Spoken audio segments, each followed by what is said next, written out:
అందరికీ నమస్కారం అండి. అందరూ ఎలా ఉన్నారు? మనమందరం బాగుండాలని కోరుకుంటూ మన లైఫ్ స్టైల్స్కి స్వాగతం చెబుతాం. ఈరోజు మన కథ మనిషికి శాపం.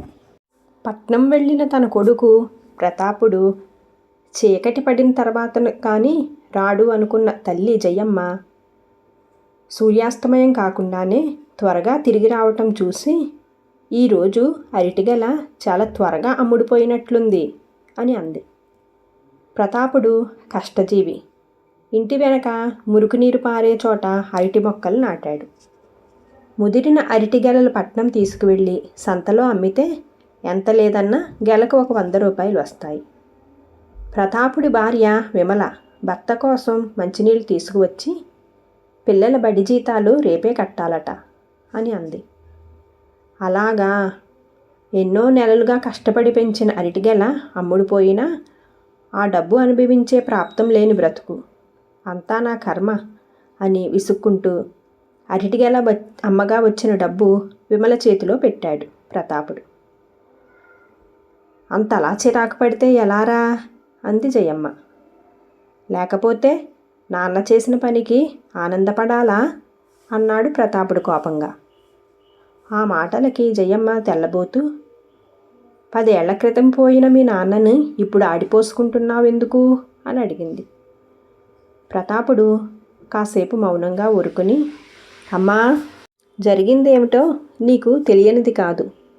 నాన్న స్నేహితుడు నరసింహం 15 ఏళ్ల క్రితం ఇక్కడి పొలాలు అమ్మేసుకుని పట్నంలో వ్యాపారం పెట్టి నాన్నను కూడా రమ్మన్నాడు.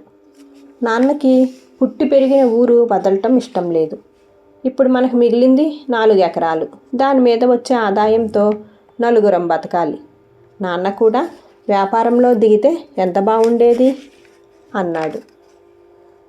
దానికి జయమ్మ నిట్టూర్చి, బాగుంది, ఆ పైవాడు ఎవరికి ఎంత రాస్తాడో అంతే దక్కుతుంది అని అంది.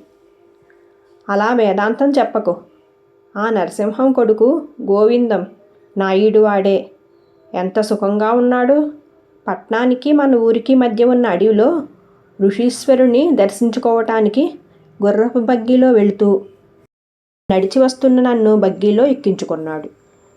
వాడి వైభోగం చూస్తూ ఉంటే నా గుండె రగిలిపోయింది అన్నాడు ప్రతాపుడు కోపంగా. కొడుకు కోపం చూసి జయమ్మ ఇంకేం మాట్లాడలేదు. ఆ రాత్రి విమల, మీరు కూడా వెళ్ళి ఆ ఋషీశ్వరుని చూడకూడదా?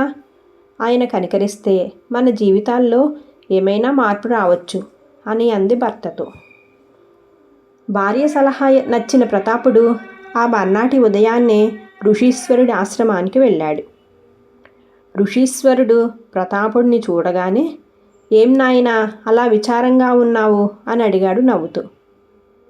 ప్రతాపుడు తన పరిస్థితి చెప్పుకొని, మీ భక్తుడు గోవిందం ఒకప్పుడు మా ఊరివాడే.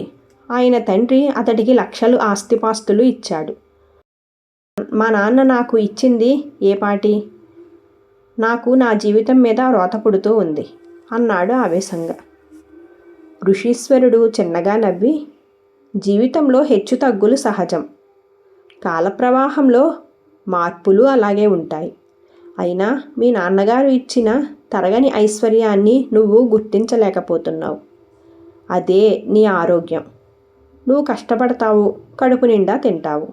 ఇంట్లో అందరూ నిన్ను అభిమానపడతారు. దానికి మించిన భాగ్యం లేదు. అయినా నీలో ఈ అసంతృప్తి నీ మిత్రుణ్ణి చూసాకే కదా కలిగింది. అంతకుముందు సుఖంగానే ఉన్నావు.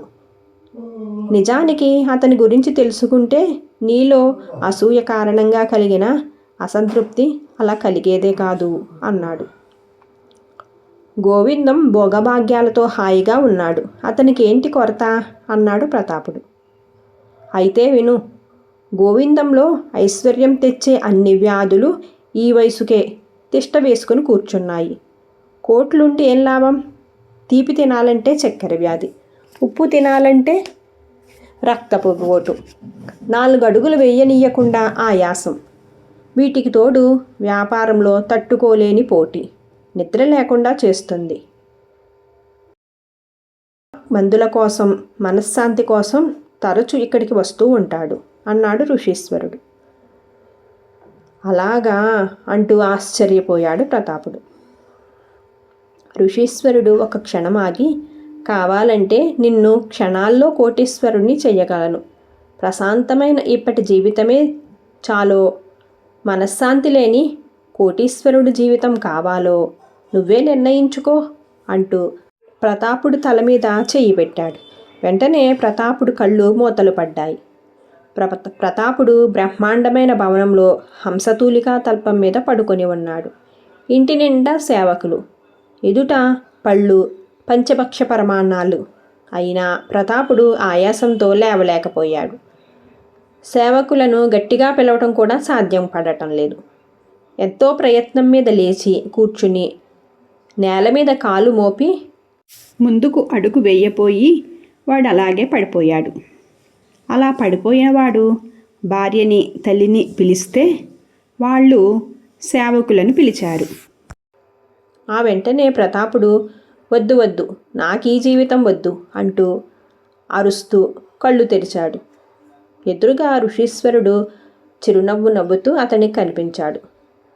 నా కళ్ళు తెరిపించారు స్వామి, కోటీశ్వరుడి బాధలు నాకొద్దు. నన్ను కంటికి రెప్పలా చూసుకునే భార్య, ముత్యాల్లాంటి 2 పిల్లలు, నా మీదే ప్రాణాలు పెట్టుకుని బ్రతికే నా తల్లి, నాకేం లోటు అన్నాడు ప్రతాపుడు. సంతోషం నాయనా, తృప్తి, ఆరోగ్యం, ఆనందం ఇవి మనిషికి చాలా ముఖ్యం. అవి ఉంటే కోట్ల రూపాయలతో పని లేదు.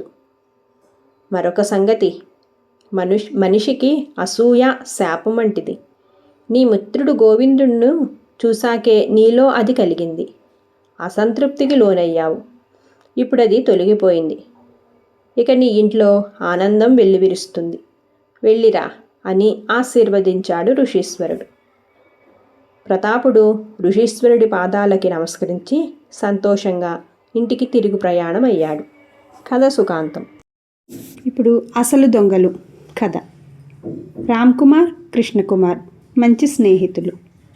రామ్కుమార్ ఇంట్లో దొంగతనం జరిగిందని తెలిసి కృష్ణకుమార్ స్నేహితుడి దగ్గరికి వచ్చాడు. తాళం చెవిని ఎక్కడ దాచావు అని కృష్ణకుమార్ అడిగిన ప్రశ్నకి, తాళం చెవిని ఒక చోట నుంచి వేరొక చోటకి మారుస్తూనే వచ్చాను, అయినా ఫలితం మాత్రం లేదు.